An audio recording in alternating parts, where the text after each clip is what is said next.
Rachel Siewert from Western Australia.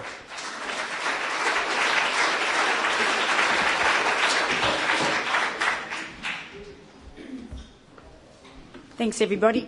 Lower this down. Short.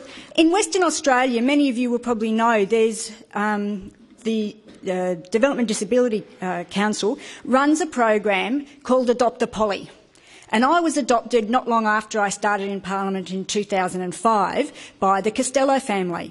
And my adopted family, Lewis, is the person in my adopted family who has a disability, has severe mental and physical disabilities.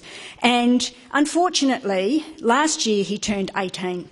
And I'll say unfortunately because then we started the fight, because as you know, the services change once a child turns 18. So then we started the fight to keep him at school another year, because the Costellos felt, and I agreed with them very strongly, that it would be really good for Lewis to stay in the Sir David Brand School for another year, because they had a very excellent program there that he was gaining very substantially from. So we fought, we wrote to the Minister, we wrote to everybody we could think of, and we got him another year at school. Is now, of course, finished that year of school, or just coming up to finishing that extra year of school. So now we're fighting for what to do next. And we've filled out the CAPS program applications, and I've written off letters of support to whoever we can think of, and now we're waiting. In WA, you apply every year, and what we call it is the race to the bottom. Who's the most hard luck story? Who's got to tell the saddest? Whose situation is the most desperate? And I've seen so many parents who are just sick of it. It's awful. Having to expose your heart, yourself, your family situation to these bureaucrats, and they are caring bureaucrats. I'm not trying to dish out on the bureaucrats, but it is a very awful situation when you have to expose yourself and your family situation like that year after year. I've also worked with a number of other families whose we're helping their youngsters, 45-year-old young person, I'm sorry, I'm 46. And if I was still at home now, my mother would be tearing her hair out. And yet here are these families looking after the youngsters want to leave home, and they're 45. They're getting older. This particular person that is involved is a young woman who's getting more and more difficult for her parents to handle, and they don't know what to do. So what I do is try and lobby as hard as I can in Parliament. I write as many letters as I can.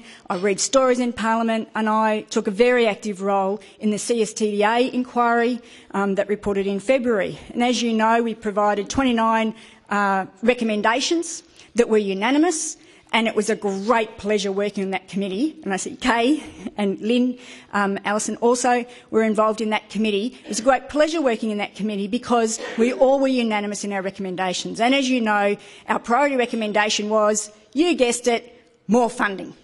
Absolutely more funding to meet unmet needs, in particular supported accommodation. But some of the other recommendations, and I note they're very consistent with the priority areas that you've identified in your election, in your Disability Futures document, which deal with whole-of-life planning. We were very keen to look at whole-of-life planning for people with disabilities. So you're not like Lewis and you get to 18 and we're all thinking, oh, what do we do now? We should know from early childhood, particularly if we're talking about, and we touched on other illnesses that actually aren't at the beginning of your life that you acquire, or acquired brain injury. That was an area that was identified as a big hole in the process as well, by the way. But you start, particularly where you know somebody has a disability and it's going to be a lifetime disability, why aren't we starting at the beginning of their life to plan for them? We know how that illness is probably going to progress, how that disability is going to progress. We know that we need to provide supported accommodation at some stage, and it's a person's right to have that accommodation and that support. Because, of course, we've now got this, and I won't go into extensive details about the CSTDA. You know we want to get it funded. We know how it needs to be fixed, and we're lobbying very heavily on that. But what I want to also touch on is the welfare to work legislation that very strongly affects people with disabilities and their carers, I might add. And it's all very well to say, well, we want to move you off a pension into work, and we want to support as many people as want to and can get a pension and move into work. But it's all very well to say, well, we'll provide you with this bit of training. But what about when you get to the workplace? How are people supported there? And that's one of the big issues as well. It's one of the big things that people are finding are great barriers is once you get to work, you're not actually getting the support that you need, and that needs better funding. Just before I finish in my 5 minutes, because I know that we're trying to keep to 5 minutes, and this is an area that we could all talk for a long time, and that is one of the key areas that has been identified as a big issue is equipment and portability of services across the states. And this whole issue around, for a start, the blame game between the state and the Commonwealth. I don't know about you, but I'm so sick hearing it, and all I want to do is put my fingers in my ears and go rah, rah, rah, rah, rah, every time I hear them say it. But this issue around between states, and in Western Australia, because we have one of the better systems, we get people who actually need to move interstate for either parents moving with their children or people with a disability wanting to move. And they move to the states and they can't take their equipment with them sometimes, they can't take their services or their care provisions with them, and they move back home. In fact, I was talking to one of our local area coordinators just last week in Perth, and she was saying, I think 3 people from our area, which it's actually my adopted family lives just around the corner from me, so it's very handy for me to visit a lot and also talk to the service providers. She was saying 3 people from our area have moved back to WA recently because they couldn't take their services with them and they're having too much trouble interstate. Now, how is that fair and just, and how is that supporting people with disabilities and their families and their carers and their parents? It's not.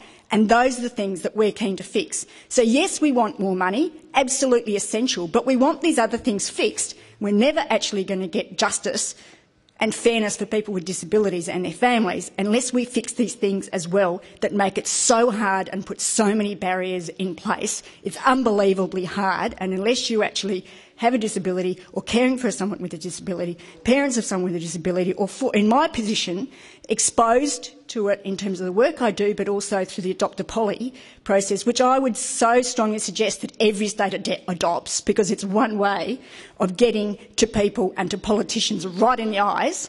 And Chris Ellison in WA is a minister who's adopted a family who's been adopted, and that's shown him at first hand what issues are. So it's a really good program.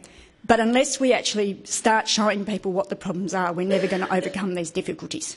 Thank you very much.